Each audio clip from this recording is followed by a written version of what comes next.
S'ils veulent un responsable, il est devant vous. Qu'ils viennent le chercher. Pas pousser le bouchon. Il a dit j'arrive. Ah, okay. Il a dit j'arrive, donc toute la question. Donc là, il coupe le traditionnel ruban.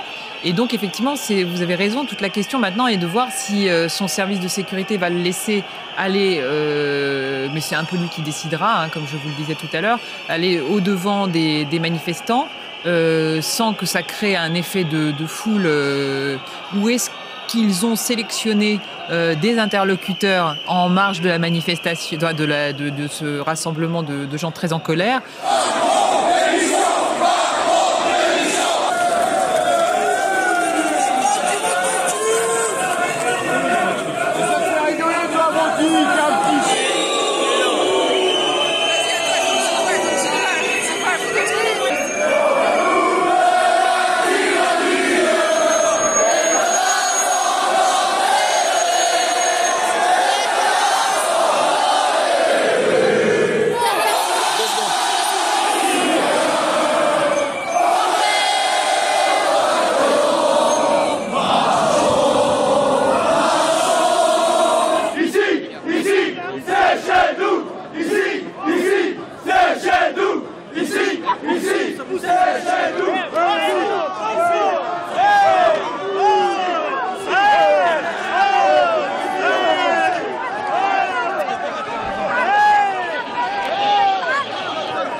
Le salon de l'agriculture est un moment important pour nos agriculteurs. C'est des mois de travail pour des exploitants qui viennent ici présenter leurs bêtes, leur travail. C'est très important pour nos compatriotes. C'est un moment de fierté, de reconnaissance. Et donc il faut que ce salon se passe bien, dans le calme, pour l'agriculture française. Et nous partageons tous ce même objectif.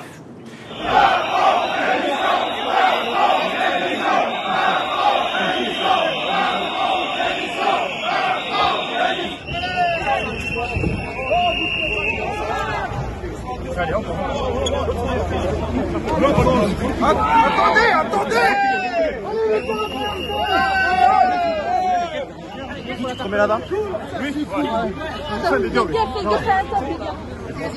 Le premier objectif à court terme, c'est que le salon doit se tenir dans le calme. Vous entendez les énervements dès ce matin, et je le dis pour tous les agriculteurs, vous n'aidez aucun de vos collègues en cassant des stands, vous n'aidez aucun de vos collègues en rendant le salon impossible et, en quelque sorte, en faisant peur aux familles d'y venir. C'est contre-productif. Et donc, j'appelle tout le monde ici au calme, et cette semaine doit se passer dans les meilleures conditions possibles.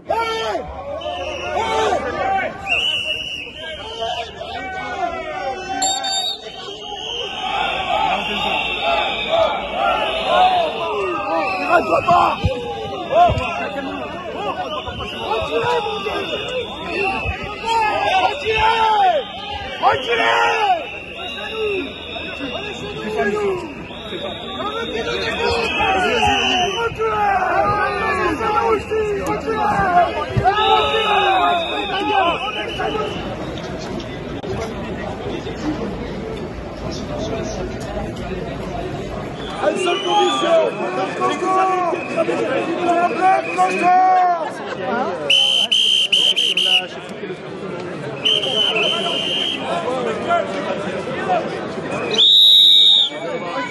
c'est que vous Vous maintenez la déambulation?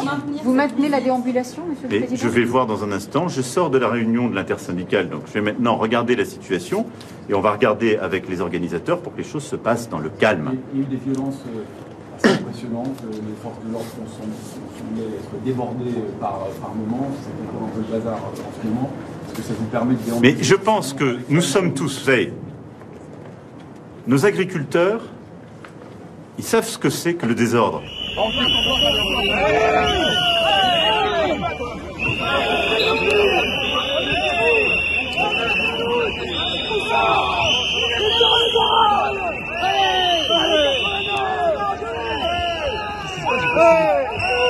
Ils nous bloquent, ils nous empêchent d'avancer. Poussez! Allez, Tarn-et-Garonne! Allez! On est chez nous! C'est un agriculteur, monsieur. On est journaliste. On est journaliste. Regrettez-vous d'avoir songé à inviter des mouvements comme le soulèvement de la terre, C'est ce qui a aussi Alors je vais vous dire, je dément totalement cette information. Totalement.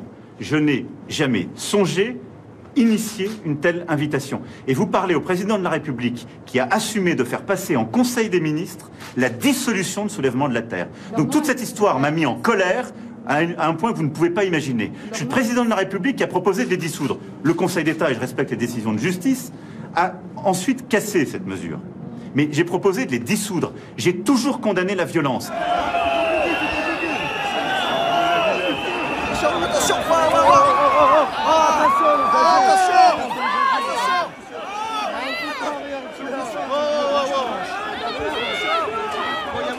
vous êtes des abrutis. Vous expliquez à un moment donné qu'il y a eu cette invitation potentielle. Mais je viens de vous répondre, il n'y en a pas eu. Ah si, non, il n'y en a pas eu. Il n'y a pas eu d'invitation, je vous le dis. Il y avait cette volonté. Il n'y a pas non plus eu la volonté. Il y a une erreur qui a été faite quand ce groupement a été cité, mais c'est faux. Donc là, ça, c'est n'importe quoi. Ça n'a jamais été le cas. Moi, je suis du côté du calme, du civisme et du respect. Point. Il y aura des sanctions contre ceux qui l'ont proposé? Non, je comprends la colère. Je ne légitime jamais la violence et l'irrespect. Pour qui que ce soit. Il n'y a pas de violence dans la République.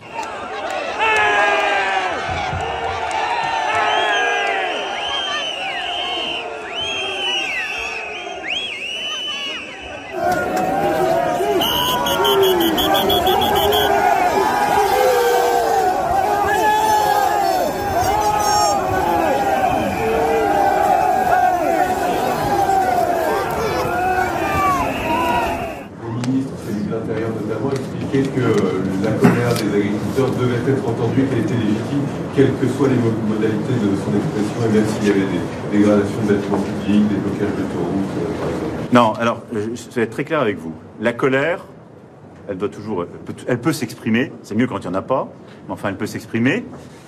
Les éléments de blocage, les manifestations, ça fait partie des... Si je puis dire, mais je n'ai jamais légitimé, et je pense aucun membre mes gouvernements successifs, les violences contre les biens, les personnes, publiques et privées. Est-ce que les agriculteurs ont le droit de revendiquer? Est-ce qu'ils souffrent? Oui, ils souffrent et ils ont le droit de revendiquer. Est-ce qu'on doit les laisser faire sans envoyer les CRS? Oui. En tant que ministre de l'Intérieur, à la demande du Président et du Premier ministre, je les laisse faire. Bloquer la circulation, c'est illégal. S'en prendre un établissement public, c'est illégal. Enfreindre la liberté de circuler, c'est illégal. Est-ce que les agriculteurs s'en prennent aux policiers ou aux gendarmes? Est-ce qu'ils s'en prennent aux bâtiments publics? Est-ce qu'ils mettent le feu aux bâtiments publics? Ce n'est pas le cas.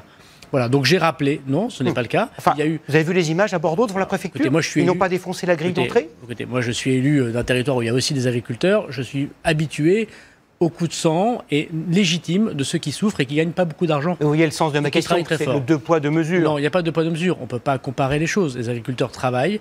Et lorsqu'ils ont envie de démontrer qu'ils ont des revendications, le gouvernement est à l'écoute, le Premier ministre fera des annonces demain, il faut les entendre. On ne répond pas à la souffrance en envoyant des CRS. Voilà.